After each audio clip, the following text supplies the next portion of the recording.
निशा Mishra madam जो राष्ट्रीय प्रचारक है और वो आए और अपने विचार रखे। निशा मिश्रा।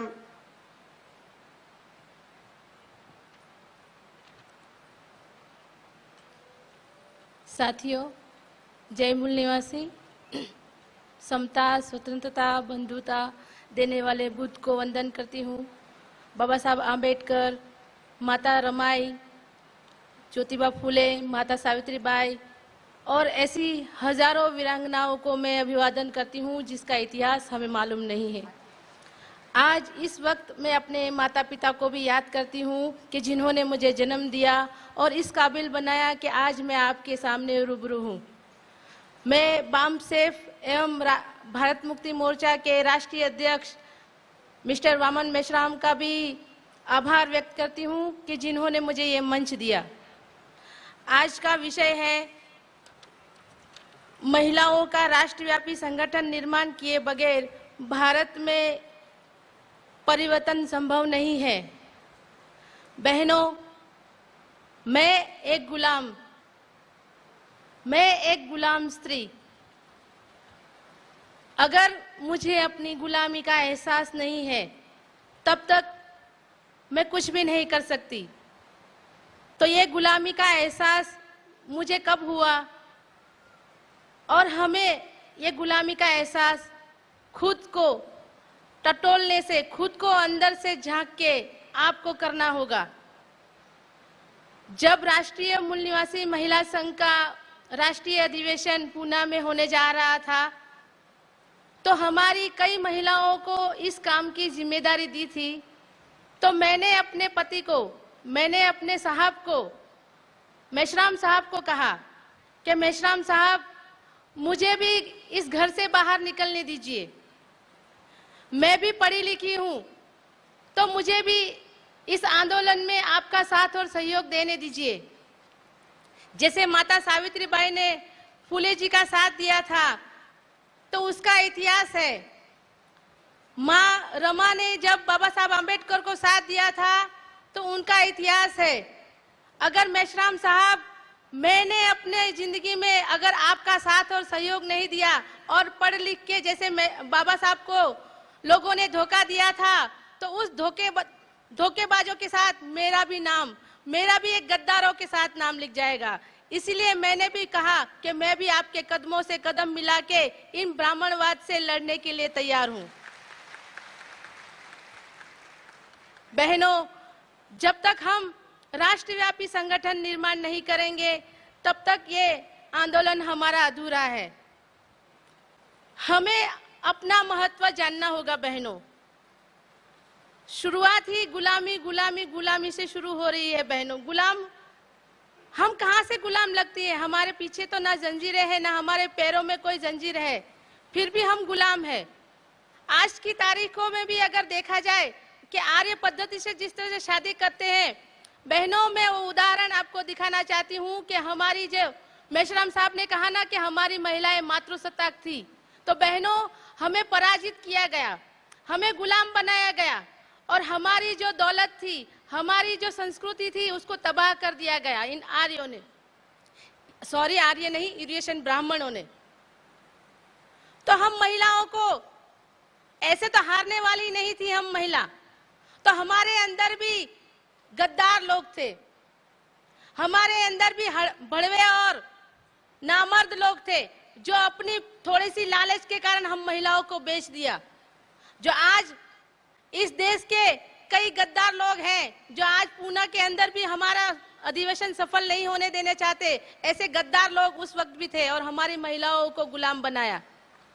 बहनों, हम महिलाओं को तब गुलाम बनाया गया था, तभी आर्य लोग, ये यूरेशियन ब्राह्मण लोग टोलियों में आते थे, समूह में आते थे और हमारी महिलाओं को पकड़ के लेके जाते थे, जबरदस्ती पकड़ के लेके जाते थे और उनके साथ शादी करते थे। वो महिला जब पकड़ के लेके जाते थे तो आज की तारीख में भी आपने देखा होगा कि आर्य लोग, ये यूरेशियन ब्राह्मण जब शादी करवाते हैं तो जब भी दूल्हा आता है तो घोड़े पे आता है और बैंड बाजों के साथ आता है, अकेला नहीं आता। तो पहले के जमाने में भी वो यूरेशियन ब्राह्मण आया था, वो टोलियों में आता था और हमारी महिला को पकड़ के लेके जाता था। आज की तारीख में भी जब दूल्हा जब शादी करने के जाता है तो उसके हाथ में लंबी तलवार होती है, लेकिन वो तलवार जो है आज छोटी सी कटार बन गई है और वो कटार के आगे नींबू लटकाते हैं। और आपने देखा होगा हवंड कुंड होता है और हवंड कुंड के अंदर कहा जाता है स्वाहा स्वाहा, ऐसे करके महाराज जो पंडित होता है वो कहता है मैं तेरी बेटी को छीन रहा हूँ, मैं तेरी माँ को छीन रहा हूँ, मैं तेरी बेटी को छीन रहा हूँ, मैं तेरी सारी की सारी जो दौलत है वो मैं हड़प रहा हूँ, मतलब मैं स्वाहा कर रहा हूँ। और ये जो स्वाहा करने की पद्धति है वो आज की तारीख में भी आपने देखा होगा, आर्य लोग जब शादी करवाते हैं ये पद्धति आज की तारीख में भी है। और शादी जब लड़की की होती है तो लड़कों को भी हल्दी लगाई जाती है, लड़की को भी हल्दी लगाई जाती है। बहनों, जब पहले के जमाने में लड़की के साथ युद्ध होता था, हमारी महिलाएं लड़ती थी तो वो घायल होती थी, घायल महिला को चोट लगती थी, इसके लिए उसकी दवा दारू करने के लिए तभी कोई हॉस्पिटल नहीं हुआ करते थे, तो उस वक्त हमें हल्दी लगाई जाती थी। लेकिन आज की तारीख में वो हल्दी वो फैशन हो गई है। बहनों, जब वो लड़की खून से लथपथ होती है, पहले के जमाने में लड़की खून से लथपथ होती थी, आज की तारीख में लड़की लाल कलर की साड़ी पहनी होती है, हाथ में लाल कलर की मेहंदी होती है, सर पे लाल कलर का टीका होता है, मतलब आज की तारीख में भी महिला खून से लथपथ नजर आती है। बहनों, ये इतिहास गवाह है। और जब वो लड़की को उठा के लेके आते थे, वो लड़की भाग उठती थी तो दूसरे कबीले वाले कहते थे ये तो हमारी है, हम इसको पकड़ के लेके आए हैं। तो वो महिला उस कबीले की है, इसकी पहचान बनाने के लिए हमारा जो अंग था उसको छेदा गया, मतलब मेरा नाक छेदा गया, किसी का कान छेदा गया, किसी के हाथों में बेड़ियां लगाई, किसी के पैरों में, किसी के मतलब अलग अलग प्रकार से उसको बांधा गया, मतलब वो उस कबीले की है जिस कबीले के नाक बंधा, अलग अलग उसकी पहचान दी गई। मतलब ये पहचान की आप किस वक्त है, आजकल की ये फैशन हो गई है। मैंने जो गहने पहने हैं वो गहने फैशन है। एक बहन ने मुझे पूछ ही लिया कि बहन आप तो गुलामी की बातें करती हो, आप तो आजादी की बात करती हो, आपने खुद ने साजो श्रृंगार किए हुए हैं, आपने भी तो हाथों में चूड़ी पहन रखी है। तो मैंने उसको कहा कि बहन मैं ये चूड़ी तब तक नहीं उतारूंगी, ये मैं जो साज श्रृंगार किया है वो तो मेरा जन्मसिद्ध अधिकार है, लेकिन ये जो चूड़ी है मैं मेश्राम साहब और हमारे जो कार्यकर्ता है जो ये आंदोलन चला रहे हैं वो उस दिन जब सफल होगा तब मैं ये ब्राह्मणों को चूड़ियां पहनाऊंगी, तब तक मैं अपनी चूड़ी नहीं उतारूंगी। बहनों, बाबा साहब आम्बेडकर ने अपनी जिंदगी में 3 आंदोलन किए थे। वो 3 आंदोलन के कारण हमें बहुत सारे सुख और सुविधा मिली। वो 3 आंदोलन थे। एक महाड़ का आंदोलन, महाड़ के आंदोलन में बाबा साहब आम्बेडकर ने मनुस्मृति जलाई। मनुस्मृति जब जला रहे थे बाबा साहब आम्बेडकर तो कुछ लोग दौड़ते हुए हाँफते हुए गांधी के पास गए और सभी लोग कहने लगे अरे गांधी जी वो बाबा साहब आम्बेडकर जो है हमारी मनुस्मृति जला रहा है। तो किसी ने कहा चलो जाओ उस पे केस कर दो। तो वहां पे कोने में बैठा हुआ वल्लभ भाई पटेल बोलता है अरे ठहरो, अगर गांधी पे पहले केस करने से पहले 1000 बार सोच लेना। तो किसी ने कहा क्यों? अरे वो एक विद्वान वकील भी है, ऐसा ना हो कि तुम केस हार जाओ और आज तो तुम्हारी मनुस्मृति जलाई है, कल तुम्हारी रामायण महाभारत और गीता भी ना जला फूके। ये हमारे पढ़ने लिखने का, बाबा साहब आम्बेडकर ने पढ़े इसके कारण ये सब हुआ था। तो हमारी महिलाओं को भी अपने बच्चों को पढ़ाना होगा, लिखाना होगा, तब जाके ये हो सकता है। आज वो बाबा साहब आम्बेडकर का संविधान जब हमको मिला है, इसके कारण आज मैं आपके सामने खड़ी हूँ और इस तरह से बोल सकती हूँ।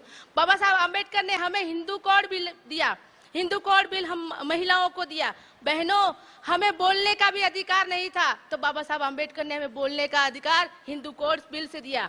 बाबा साहब आम्बेडकर ने हम महिलाओं को पुनः लगन करने का अधिकार दिया। जो महिला कभी शादी करके दूसरा आदमी सोच नहीं सकती, उसको दूसरा शादी करने का अधिकार दिया। कई ऐसी महिला थी जिसके बच्चे नहीं होते थे, तो महिला को बच्चा गोद लेने का अधिकार दिया। बहनों, हम महिलाओं को नौकरी करने का, पढ़ लिखी तो नौकरी करने का अधिकार दिया।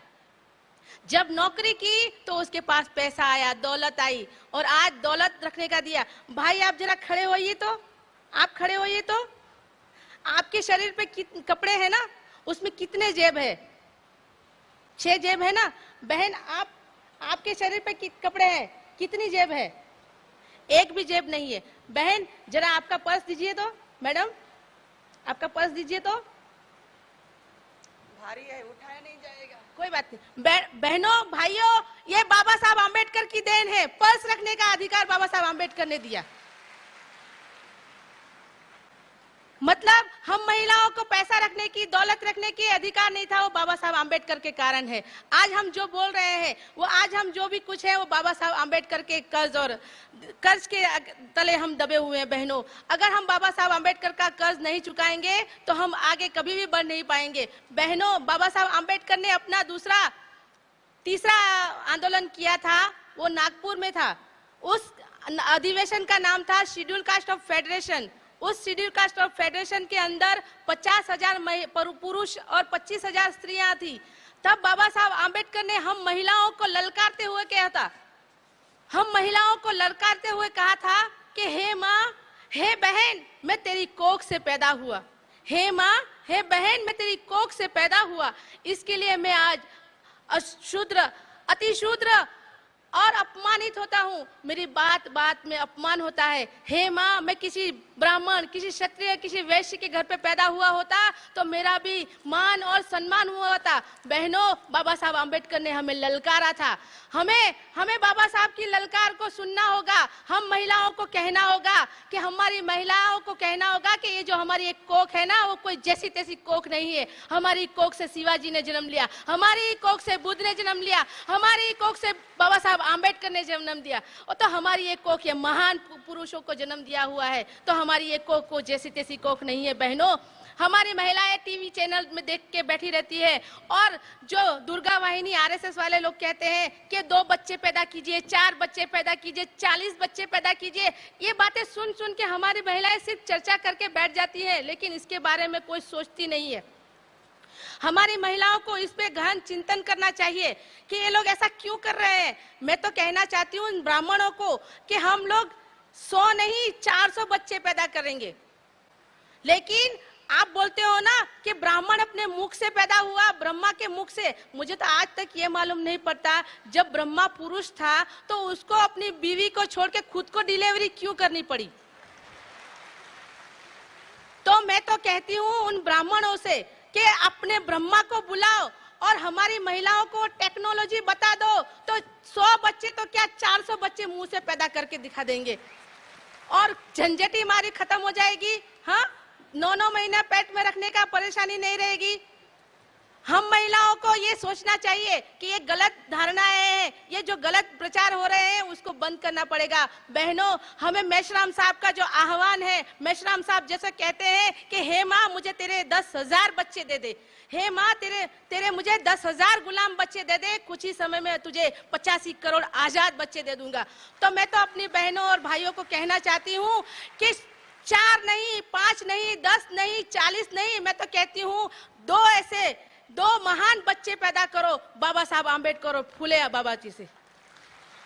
जो बच्चियां हो तो बच्चियों को भी बाबा साहब आम्बेडकर के जैसे संस्कार दीजिए और उसको भी संगठन को सौंपिए। जो बाबा साहब और मेश्राम साहब का जो अधूरा सपना है, उनसे कदमों से कदम मिला के हम इस आंदोलन को सफल बनाएंगे। इसी आशा और विश्वास के साथ आपने मुझे सुना और यहाँ पे जो मौका दिया उसके लिए मैं आप सबका शुक्रिया करती हूँ। धन्यवाद। जय मूल निवासी, जय भारत।